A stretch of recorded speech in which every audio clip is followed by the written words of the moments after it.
Nós saudamos a todos com a paz do Senhor Jesus. Estamos iniciando mais um programa, Os Dias da Minha Mocidade. É um programa que é feito por jovens e para os jovens, que tem sido uma grande bênção para aqueles que acompanham este programa. Hoje nós estamos aqui no estúdio e falaremos sobre um assunto muito importante, que é sobre a saúde dos idosos.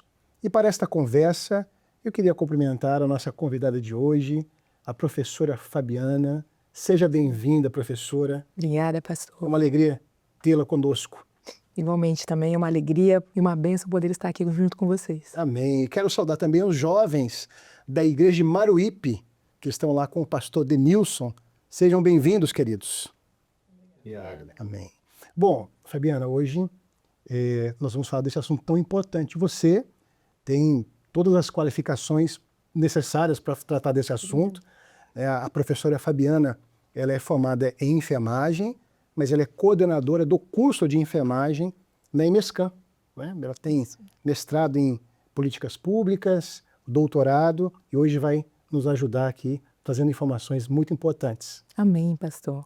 Preciso contribuir com todos. Amém, maravilha. Quero passar a palavra ao jovem Daniel. Paz do Senhor, Daniel. Paz do Senhor, pastor. Paz do Senhor, Fabiana. Paz do Senhor. A paz do Senhor, os jovens que estão aqui no estúdio. E a você que está conectado conosco do outro lado da tela. É com grande alegria que nós estamos aqui em mais um programa para tratarmos de um assunto que eu particularmente acho muito especial, que é o cuidado da saúde dos pais idosos. Aqueles que muitas vezes cuidaram de nós, agora chegou a nossa vez de estarmos com ele, cuidando deles. Daniel, bem colocado o que você falou, porque nós temos os pais que cuidaram de nós e podemos até, Fabiana, abrir o olhar desse programa, não só para os pais que são idosos, mas os próprios avós. Muitos jovens convivem com seus avós, alguns moram com eles, e também nós temos os idosos das nossas igrejas. Então acho que o bate-papo de hoje podia abranger, né, esses três públicos, né, Daniel? Podemos ouvir a primeira pergunta. Vamos. Que é o jovem Vitor? Isso, a primeira pergunta aqui no estúdio. Pode se apresentar, Vitor, e fazer a sua pergunta, por favor. Paz do Senhor, meu nome é Vitor, eu sou da Igreja de Maruípe, do pastor Denilson, como o pastor já mencionou. E a primeira pergunta que eu gostaria de fazer é quais medidas, né, nós, enquanto jovens, podemos elaborar, né, para ajudar a tratar, né, os pais, os idosos e garantir a eles um envelhecimento saudável? Bem pertinente essa pergunta, né? Eu falo muito que nós começamos a envelhecer a partir do momento que nós nascemos, né? Na verdade, quando a gente tem uma perspectiva e observa isso, nós começamos a envelhecer a partir do momento que nós nascemos. E aí esse processo, ele é gradual, ele é irreversível e todos nós temos que nos preparar para o momento quando nós envelhecermos. Só que o que vai fazer a diferença é como nós temos a nossa vida inteira desenvolvendo com as nossas ações diárias, como nós iremos envelhecer, para dizer que nós vamos ter realmente um envelhecimento saudável ou não. Então isso faz toda uma diferença, o estilo de vida, os comportamentos, nós falamos muito dos chamados de determinantes sociais de saúde, né? É tudo aquilo que nos envolve no dia a dia que vai fazer com que nós possamos ter uma vida saudável ou acarretar doenças no decorrer ao longo da vida. Então isso faz toda uma diferença. Mas nós, quanto filhos, quanto netos, o que nós temos que preservar? Porque às vezes os nossos pais, os nossos avós não tiveram essas oportunidades. Então para nós, quanto filhos e quanto netos, o que nós temos que fazer? Zelar primeiramente por uma alimentação desses nossos familiares. Uma alimentação regrada sempre à base de verduras, legumes, uma alimentação saudável é extremamente importante para o envelhecimento saudável, né? Restringir gorduras, restringir açúcares, isso é extremamente importante. A questão da hidratação, quando, né, eles não têm nenhuma restrição de ingesta de líquidos, né? Então quanto mais a quantidade de líquidos, melhor. Nós pensamos muito na questão de atividades físicas. Os idosos, de uma forma geral, eles têm que estar inseridos dentro desse contexto, né? Até mesmo para fortalecimento muscular. Tudo isso é extremamente importante para que ele esteja o quê? Pensando sempre em uma autonomia e uma qualidade de vida. Nós precisamos garantir que os nossos pais, os nossos avós, eles tenham autonomia do seu próprio autocuidado.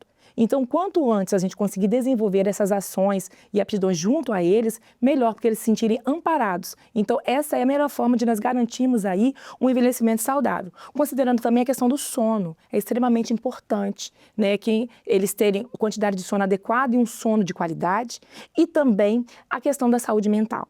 Né, sempre estar apoiando, considerando, junto aos nossos pais, os nossos avós, estar ali presente para eles se sentirem amparados e com algumas atividades que também possam minimizar completamente alguns transtornos mentais que é comum da idade. Muito bem, Fabiana. Você usou uma expressão que nós podemos dizer que a velhice precisa ser planejada? Sim. Né? Você disse assim, você tem que pensar no futuro, como eu vou envelhecer. Então, nós temos que planejar esse envelhecimento, não é?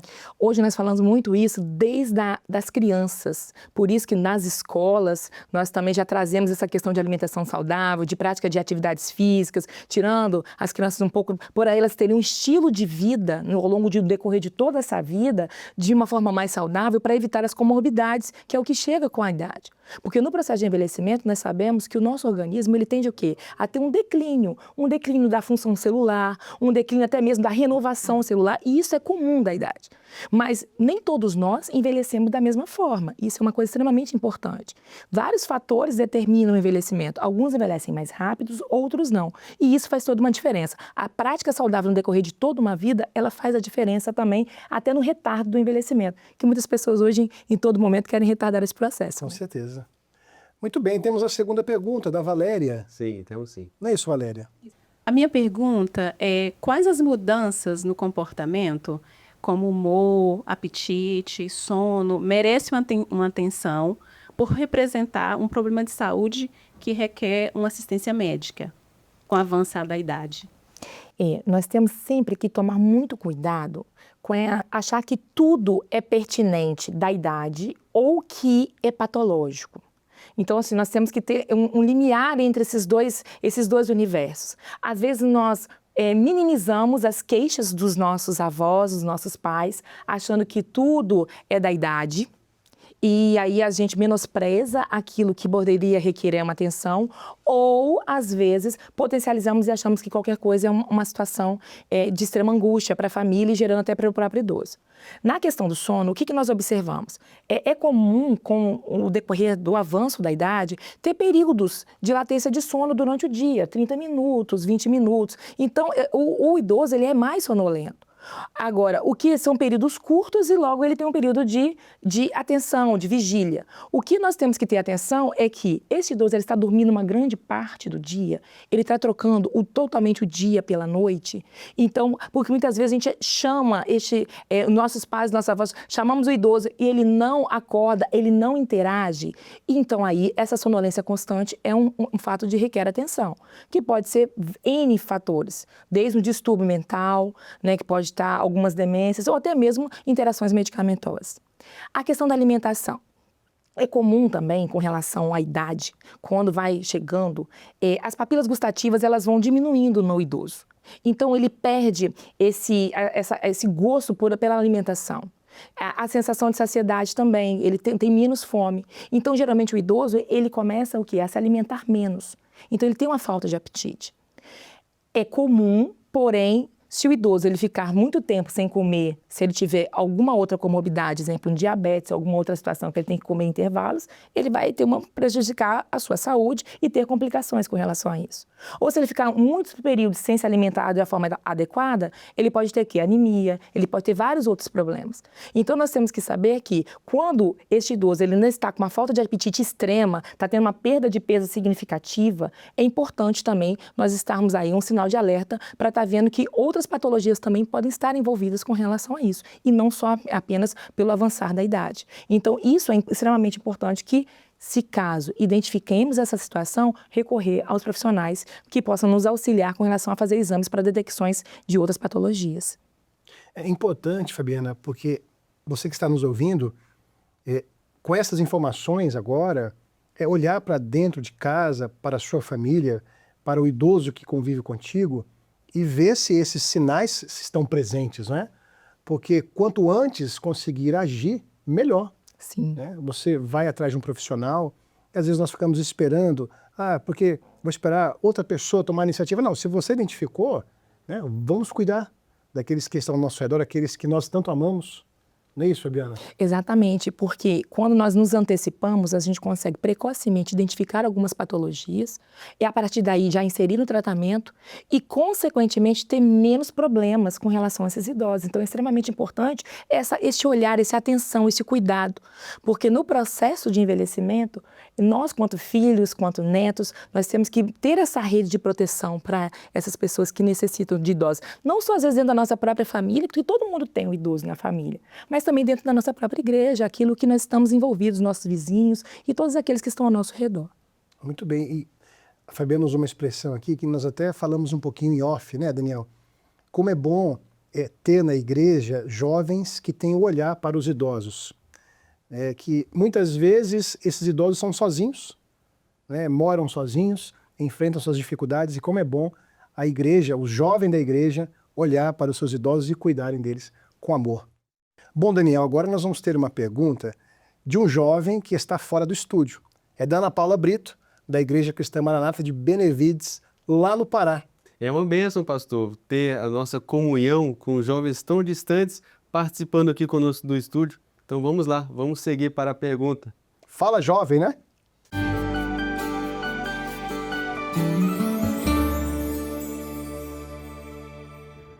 A paz do Senhor Jesus, irmãos, eu me chamo Ana Paula, sou da Igreja Cristã Maranata de Benevides, no estado do Pará. E minha pergunta é: quais são os exames de rastreio que realmente fazem diferença na longevidade e com qual frequência esses exames devem ser feitos para evitar o diagnóstico tardio de doenças silenciosas? Muito bem, glória a Deus. Um abraço para Ana Paula e para todos os irmãos do Pará. Bom, vamos dar sequência agora, responder essa pergunta, né, Fabiana? Sim, o importante, quando traz essa pergunta na questão dos exames, não é a quantidade de exames que vai fazer a diferença, mas sim aquilo que realmente aquele idoso necessita de ser realizado. Porque muitos exames, às vezes, a gente acha que tem que fazer vários tipos de exames. Bateria de exames, né? E acaba submetendo esse idoso, essa pessoa, a situações desnecessárias, porque alguns exames precisam de preparo, são exames invasivos, e aí é risco de infecção, é risco de debilitar ainda mais esse idoso, dependendo do preparo que é realizado. Então, o importante é feita uma avaliação, né? Que tenha um suporte de uma equipe para fazer uma avaliação. A gente fala muito da avaliação geriátrica ampla. Essa avaliação, o paciente idoso, ele é submetido a várias avaliações, vários testes que vão ver ali as situações do cognitivo, a questão funcional e o quanto este idoso ele está apto ou não a desenvolver algumas atividades, que a gente fala atividades instrumentais de vida diária e atividades de vida diária. Qual a diferença dessas duas? Só para a gente entender um pouquinho dentro deste contexto, porque dessa questão dos exames. A gente sempre coloca essa avaliação para garantir a autonomia e a dignidade desse idoso. Sempre temos que lembrar disso. Garantir ao idoso a autonomia do seu próprio autocuidado. E aí, quando a gente fala de atividades instrumentais de vida diária, né, as AVDs, os AIVDs, que são duas siglas muito utilizadas, a de vida diária é tomar banho, é se alimentar, é trocar de roupa, colocar uma roupa, retirar a sua roupa. Então, isso são atividades de vida diária. O que no seu cotidiano este idoso consegue fazer? As instrumentais já é ir ao banco, ir no supermercado, pagar uma conta de luz, uma conta de água. Então, a gente começa a observar o quanto esse idoso ele consegue ter autonomia para realizar esses dois tipos de atividade. E nessa avaliação, a gente observa tudo. Marcha, comorbidades que esse idoso ele pode ter adquirido ao longo da vida, outras patologias que têm que ser monitoradas, como hipertensão, diabetes. Então, de acordo com essa avaliação, que aí vai ser submetido, sim, a bateria de exames. É óbvio que alguns exames a gente sempre faz periodicamente. Verificação de pressão, de glicemia capilar, para saber como é que está a glicose desse idoso, principalmente se ele for diabético, se ele for hipertenso, exames cardiológicos, porque a gente faz um rastreio de quê? De que hoje são doenças que mais acometem todos os indivíduos como um todo, que são doenças cardiovasculares, alguns tipos de cânceres, mas não que todo idoso tem que ser submetido a todos os exames. Isso vai depender muito porque essa avaliação ela é individualizada. Então, cada um tem uma necessidade específica. Muito bem. Excelente. E pastor, nosso conteúdo ele é voltado para o jovem, mas eu tenho certeza que quem está gostando mais é o idoso. porque ele vai ter a certeza que está sendo bem cuidado, e agora, se ele está sendo bem cuidado, ele vai levar esse nível agora com o programa, né? Ele vai mandar para os netos, para os filhos, que vai receber todas essas regalias que estão sendo desse programa. Vamos seguir? Vamos em frente. Josiane? Muitos idosos lidam com a polifarmácia, que são os usos de múltiplos medicamentos, né? Quais são as estratégias mais eficazes, né, para garantir a adesão correta ao uso de medicamentos, dos horários, né? E como a família pode estar auxiliando nos horários dos medicamentos, entendeu? Assim, para evitar uma interação perigosa. Essa pergunta também é muito importante. A gente sabe que em toda família, né, não precisa ser só idoso, não. Às vezes a gente acha que é só idoso, nossos pais, nossos avós, mas até nós mesmos, né? A questão da polifarmácia, né? Polifarmácia, ela é constituída como a denominação, né, utilização de 4 ou mais medicamentos que podem ser prescrição contínua ou sem prescrição. Então, quando a gente começa a pensar, né, a gente usa às vezes até mais do que isso durante toda a nossa vida, né, no dia a dia. Então, esse controle é muito importante. Primeiro, tem a parte da enfermagem e tem a parte da família, ou os cuidadores, aqueles que estão ali, né? A gente fala enfermagem, mas aqueles que estão dando suporte mais técnico dentro desse processo. E o que a gente observa? A enfermagem ela tem uma extremamente importância em estar verificando o tipo de dosagem. Primeiro, qual o tipo de medicamento, se realmente está sendo aquilo que foi prescrito, aquilo que está para aquele idoso, né, que está dentro daquele rol que já foi prescrito pela avaliação de um médico ou um outro profissional.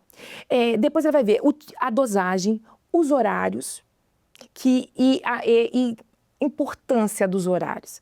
Por ter um número maior de medicamentos, às vezes são medicamentos que têm grande número de medicamentos no mesmo horário. Então a gente fala de uma situação que a enfermagem faz muito, que é a questão do aprazamento.